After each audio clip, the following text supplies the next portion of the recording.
در حوزه یک مندته انتخابات اوید با انتخابات وکیل مجلس نمایندگان مجلس عالی جمهوری تاجیکستان واسه رقم 39 که ناحیه‌های واسه تیمور ملیک و بلجمون را در بر میگیرد تشویقات‌های پیش از انتخاباتی طریق برگزاری معرکه‌های عمومی مجلس و واخوری‌ها ادامه دارند.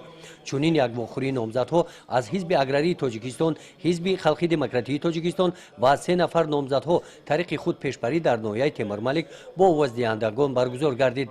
در واخوری شخصان با اعتماد آوازدهندگان را به شرح حال نامزدها و وکیل مجلس نمایندگان مجلس عالی جمهوری تاجیکستان شناس نمودند.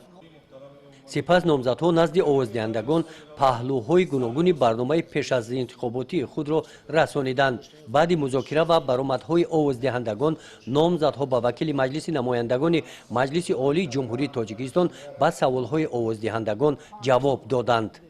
طبق نقشه حوزه انتخاباتی همه گونه چاره‌بینی تشویقاتی پیش از انتخاباتی ملاقات با آوازدهندگان در جامعه دهات به نام خدایا رجب فی ناحیه واسع از سمت‌های اساسی برنامه پیش از انتخاباتی نامزدها به سهم آوازدهندگان رسانیده شدند.